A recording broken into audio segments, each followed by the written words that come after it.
Once upon a time, there lived a beautiful lady called Bidemi. Every morning after she wakes up, Bidemi would hide hundreds jars of chocolate under her bed, careful not to let anyone know the secret.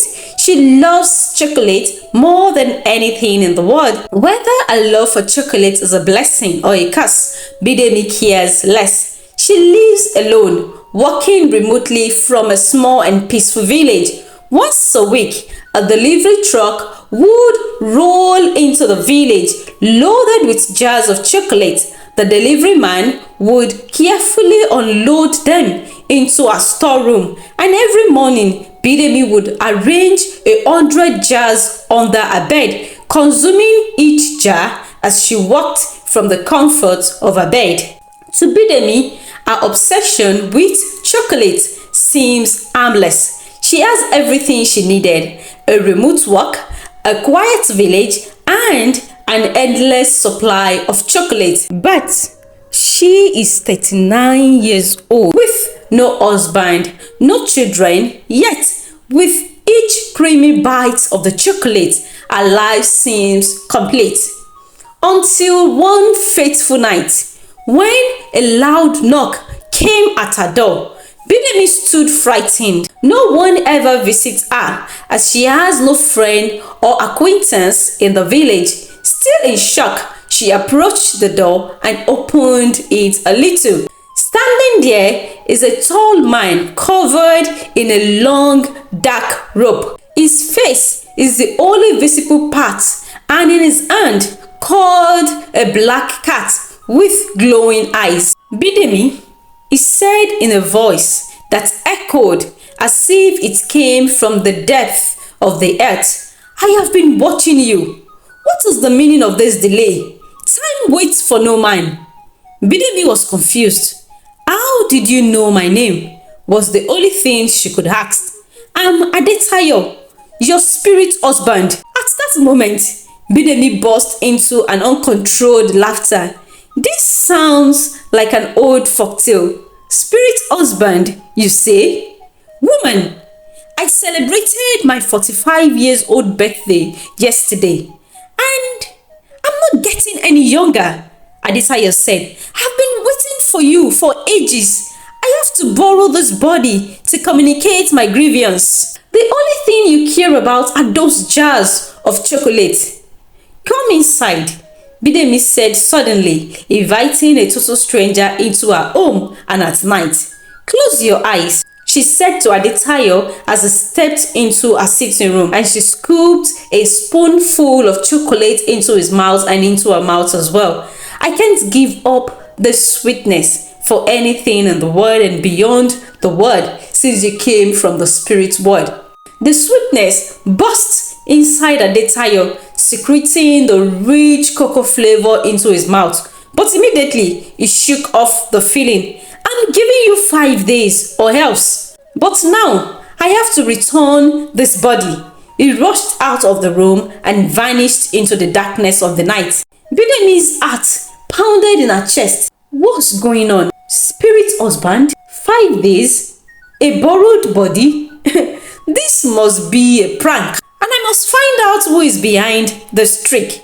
So, as the first light of the day shone, Bidemi stepped out of her house, ready to uncover yesterday night mystery. As she walked through the village market, she kept on asking if anyone knew of a man named Adetayo, but no one, until a woman selling oranges directed her to a man living at the end of the village. Quickly, Bidemi went to the place, but as she knocked and the man opened the door, her face drowned in disappointment, for he is not Adetayo. With her head bowed, she decided to return back home. "Woman, look where you are going to," a voice suddenly said to her. The voice sounded familiar. She looked up, and it is Adetayo. "Adetayo," she called, "I've been searching for you." The man looked confused. "I'm not Adetayo. My name is Oyebanjo, and I'm a well-known farmer in this village." "This is a prank, right?" said Bidemi. But as she remembered the borrowed body, she suddenly asked, "Where did you spend the night yesterday?" "I was drunk and wasted," Oye replied, and started walking away with his goods, riding his bicycle slowly. "Where do you live? Are you married? Do you know anyone called Adetayo?" Bidemi kept on bombarding him with questions, but the man, without looking back, rode away. Bidemi got back home confused. The only thing she could do is to wait for the night. So when night came and a knock came on the door, Bidemi went immediately to open the door. "Adetayo," she said, looking at the man dressed in black with his cat. But her excitement quickly faded away. "What exactly do you want? I can't marry you. Please go away," Bidemi said. But Adetayo continued smiling as he said, "Can I have a jar of chocolate? I have good news for you." He sat, scooping the chocolate into his mouth. "I know how to possess this body completely, and that way we can get married here on earth and not in the spirit world. But I will need your help. Just give Oye this cat, and that's your part in this plan." Bidemi was completely short of words, as she is still not interested.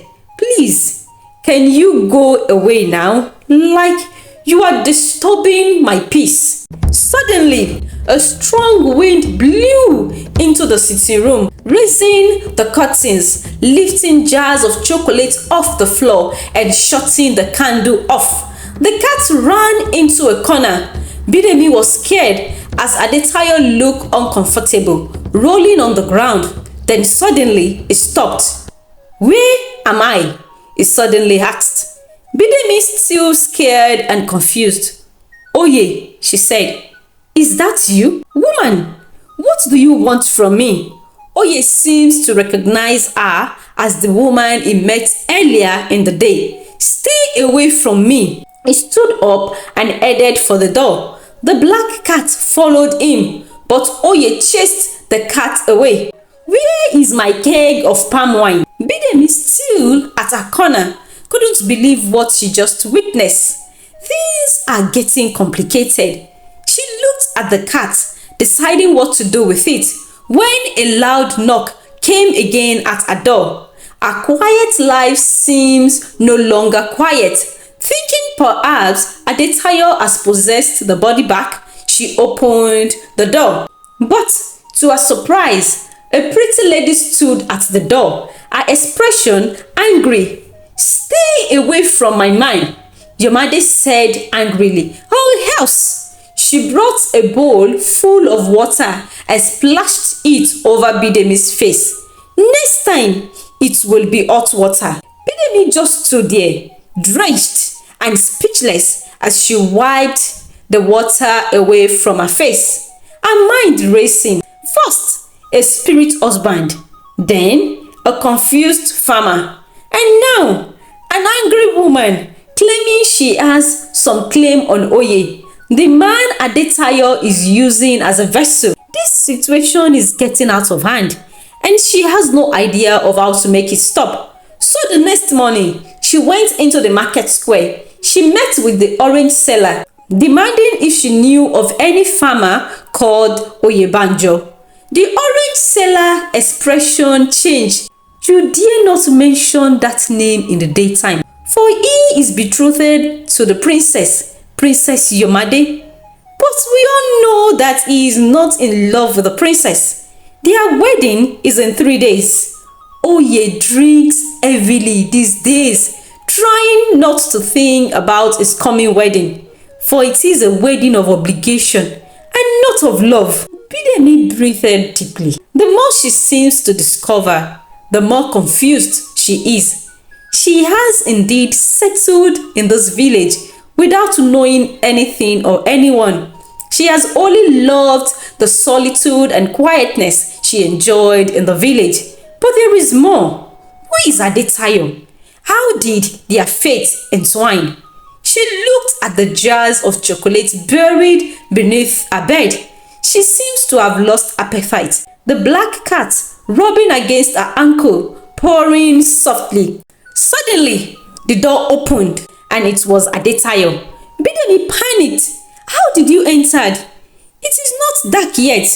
This afternoon. Are you Oye or Adetayo? Adetayo picked up the cat. The door was opened and the owner of this body decided to be drunk this sunny afternoon. Why didn't you give him the cat?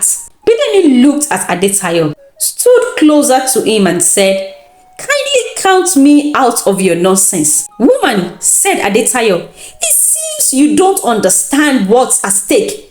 It's either you marry me in 3 days or you die in 3 days. Listen, on the day Oye is to marry the princess, find your way into their chamber.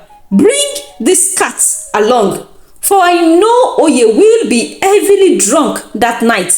I shall possess his body, and you and I shall be together as husband and wife. If I share your body that night, Oye's spirit shall go into this cat, and both of us can be alive as husband and wife, enjoying jars of chocolate together." What? Bidemi couldn't believe what she just heard. Watch out for part 2.